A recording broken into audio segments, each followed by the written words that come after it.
Italy is now officially the country at the epicentre of the outbreak. There have been more deaths there than anywhere else in the world, and doctors have told Sky News their hospitals are on the brink of collapse as they struggle to deal with the sheer number of patients. There are now so many bodies in the north of the country that many are being stored in local churches. The Lombardy region is the worst hit. Sky News correspondent Stuart Ramsey has been granted access to the main hospital in Cremona. They've run out of room at the morgue, but they haven't run out of respect for the dead at Cremona Hospital. The next batch of the lost waiting for cremation are laid out in the hospital chapel before collection. Their families couldn't even say goodbye. They're all in quarantine. It's a recurring theme now. Everyone dies alone.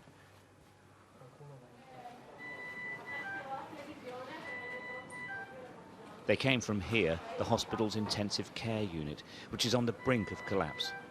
This is what it looks like when the virus overwhelms, and here in Lombardy, it's overwhelming.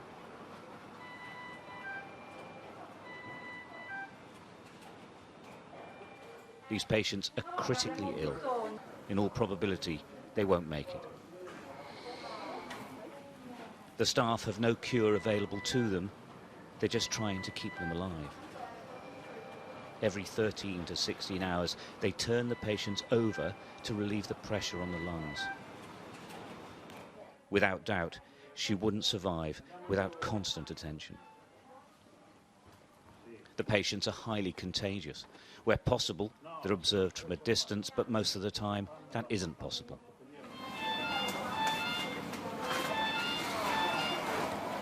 Nobody takes any risks. They wash and sanitize constantly. Gloves, masks and protective clothes are regularly changed. In truth, these men and women are exhausted.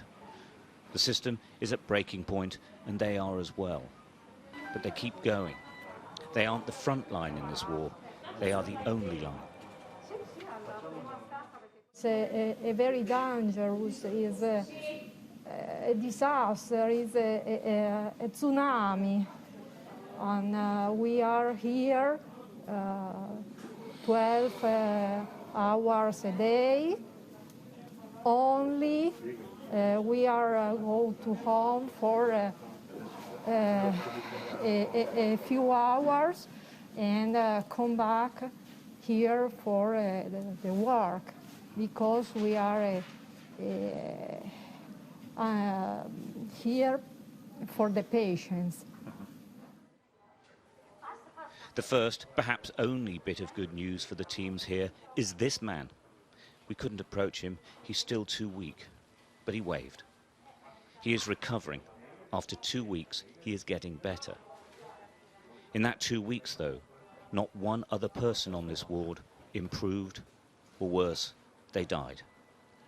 What's really interesting here is that now they've had to extend the intensive care unit, but now it is absolutely full. It's absolutely full in every hospital in Lombardy. They're hoping that some can be taken away. And the other really frightening development is that the patients are getting much, much younger because they are not being treated in hospital because there's no room for them.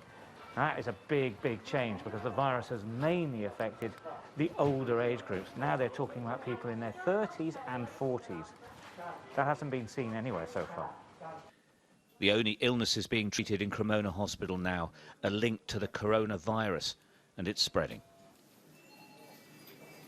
We opened this side of the department to intensive care only yesterday, and today it's already full. Well, so in 1 day it's full? In 1 day, less than 1 day, yes.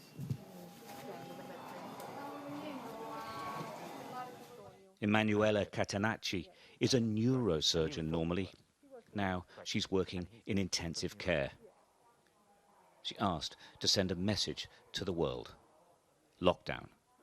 If you can see what's happened in other country or in other part of your country and wait to do something, I think now it's not more an option.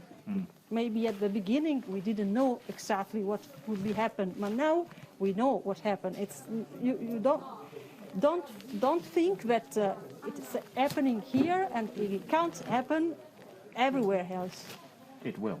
Because it will if you don't do anything to stop it.